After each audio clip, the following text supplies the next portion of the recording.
Financially, Toy Show the Musical needed to fill 70% of the almost 2,000 seats at the convention centre in Dublin to break even. It didn't, and now a report by Grant Thornton has looked at where it all went wrong.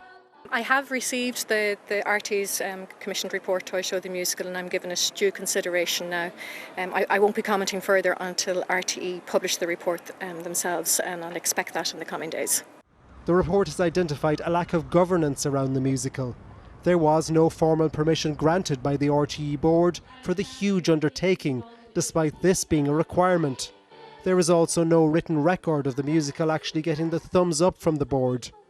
In the end, the show lost €2.2 million, only around 11,000 tickets were sold, and it ran for just 27 shows. More than a year on, politicians are still seeking answers.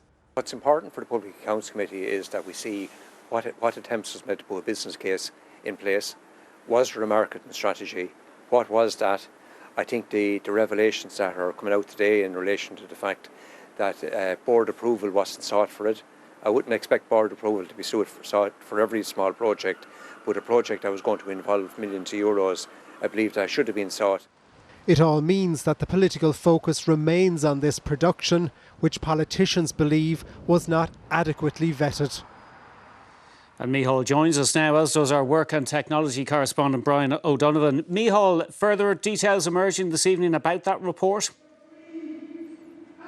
Yes, from what I understand, David, when it comes to that question of formal consideration by the board, that process really only begins essentially after work is well underway, essentially after a contract has been signed with the venue for the production. So it's only at that point, really, when the process is underway and money has been committed, that the board seems to get involved formally. Now, as well as that, the report finds that when it comes to other big projects in the past in RTE, projects that run to millions of euro, there are procedures in place, and on this occasion those procedures were not followed. There's also a suggestion that when it comes to sponsorship for the musical, that may have been overstated. When it comes to the show being able to break even, I think there is a suggestion in the report too that the show, even on the case that was presented, would have struggled to do that. So what you do have following this review is something that really was struggling, it seems, to make ends meet and to be a success at any level, even in the best case scenario, and also something that didn't really have the required level of governance at board level at all. Of course, we do know from earlier correspondence last year that the board was aware of this production. It had received a presentation, but in some senses it felt that what was being presented to them was a fait accompli, and when it came to governance and rigorous financial analysis, that didn't happen at board level, it seems. OK, and Brian, of course, this is a very important report, but it's only one of many that are to be released over the coming weeks.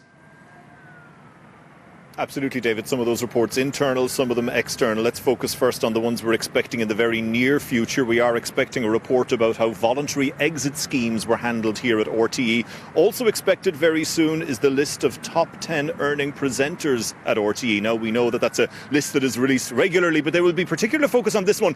And that is because it's for the year 2022 and it is expected to be topped by Ryan Tubridy. Now, of course, it was the non-disclosure of payments to Mr. Tubridy that sparked this entire controversy and led to the focus on corporate governance failures here at RTE. In terms of other reports, well, the Media Minister, Catherine Martin, she has commissioned forensic accountants Mazars to look at the barter account that was used in those Ryan Tubridy payments.